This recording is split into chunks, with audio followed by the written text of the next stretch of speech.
Y vamos a tener que invitar a Gustavo para hablar de otros temas. Ha publicado recientemente un artículo muy importante sobre lo que está pasando en el BRAE, muy serio, sobre el tema de las vacas voladoras, que son estos helicópteros nobles y buenos, pero que no sirven para el combate. Pero yo quería regresar al tema de los petroaudios. Si se prueba que Humala fue chuponeado por sus competidores, se va a probar que fue chuponeado, vamos, pero no por sus competidores. Está probado.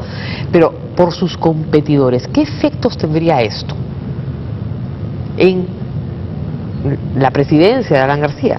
Porque es una cosa muy extraña. Alan García los descubre y los manda a la cárcel. Es decir, le ordena al general Hidalgo montar un grupo de la Irandro para que los encuentre, los ubican, los meten presos. Y este señor era el que había, de acuerdo al relato, que no es un cuento, sino una narración periodística, este señor es el que había chuponeado por encargo de este candidato al señor Humala. Sí. Bueno, alguien ha hablado de Watergate, pero no es Watergate. No es Watergate. Cuando se dio ese proceso, Nixon era presidente de Estados Unidos y en este caso Alan García era candidato. Y estaban en competencia, una fiera competencia con el comandante Humala por la presidencia de la República. Alan García había logrado otra vez sacar a Lourdes Flores de la segunda vuelta y entonces había capitalizado todo el contingente electoral que estaba en contra de la opción política de Humala. Pero detrás de eso vino la cuestión de espionaje. Ahora, recordemos, durante toda esa época, viene desde Montesinos, desde la caída de Montesinos, hay una especie se esparce lo que había sido la inteligencia centrada en el CIN, se privatiza de alguna manera y empieza a ser casi una operación, un procedimiento estándar en las operaciones de buena cantidad de estudios de abogados, de empresas, etcétera, en la competencia entre sí. Y del propio Estado, ¿no? Y dentro de segmentos del Estado, de tal manera que la capacidad de chuponearse y la capacidad de utilizar esa información para diversos efectos, pues estaba muy generalizada. Entonces podríamos decir de que no era el uso de instrumentos de poder estatal, sino de unos medios, digamos, privatizados, medio poco convencionales, medio chichas en algún sentido. Ahora, obviamente eso tiene un efecto sobre lo que sería el juego correcto dentro de un proceso electoral, pero lo que está muy claro es de que acá en el Perú, durante esos años y durante estos, ha habido muy pocos juegos sin trampas. Claro. La trampa es parte de la regla del juego. Y eso es espantoso. Ahora bien, tenemos un sistema de inteligencia que tú has seguido por muchísimos años, es una de tus especialidades, y un sistema de inteligencia que se destruyó con un bombazo cuando entró Toledo. O sea, no hubo un orden. Entonces, todos estos espías, que no saben otra cosa que ser espías y que han sido entrenados por el Estado peruano para que sean espías, ¿no es cierto?, quedaron sueltos, libres, vendiendo sus servicios al mejor postor y organizándose, ¿no es cierto?, para seguir siendo espías. Cosa que no solamente ha pasado en el Perú, ha pasado en otras partes del mundo, también los servicios de inteligencia se privatizan, ¿no es cierto?, y comienzan a tercerizarse, etcétera. La desmovilización, luego de procesos de guerra interna, externa, largos, es siempre uno de los procesos más difíciles. El pasar a gente que durante un buen tiempo ha estado en filas, sirviendo a propósitos militares, propósitos de inteligencia, el incorporarlos a la vida civil, al sistema de leyes, siempre ha sido una cosa difícil.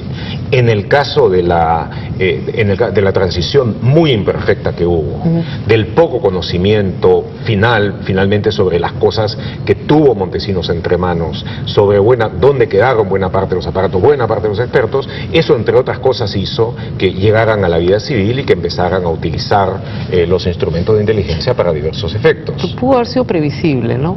Era previsible, pero tú recuerdas también de que en la época de Toledo hubo una cantidad de chuponeos, buena parte de las cuales emergía como si hubiera sido una gran investigación periodística, ¿no? De repente salía una cosa y alguien decía unidad de investigación, o te las dejaban en la puerta. ¿cierto? O si no, también al propio Toledo lo chuponearon. Claro. ¿No es cierto? En la sala de billar hubo una investigación medio ridícula que se hizo, si no me equivoco, en el Ministerio de Defensa, no se supo finalmente nada, y ahora podemos saber, creo yo, con bastante certeza de dónde vino, de dónde provino.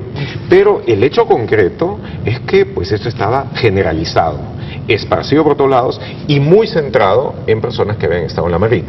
Así es. Porque la especialidad central de la Marina había sido y es la inteligencia electrónica. Así es. ¿No? Ahora, no solamente ellos, pero sí centralmente en ellos. Claro, pues seguro que están entrenados para, no sé, pues captar submarinos, pues, ¿no? Sonares, no los teléfonos, pues, de los postos de la calle, ¿no? Y digamos, también en la lucha contra el narcotráfico, y la tuvieron, yo recuerdo en los años 90, avances muy importantes en poderlo determinar, en hacer interceptaciones radiales, y en algún momento, por ejemplo, como escribí hace algún tiempo, al tratar de ubicar a Feliciano en hacer una radiooniometría más o menos precisa que permitía indicar dónde estaba. De tal manera de que hay usos que son muy positivos para la defensa nacional. El problema, claro, es cuando sale de eso. Ahora bien, en este caso concreto, en el caso concreto de este chuponero, es un conjunto de chuponeros además muy contaminados por material falsificado de todo tipo, por toda suerte de intereses que se han metido. Ahí.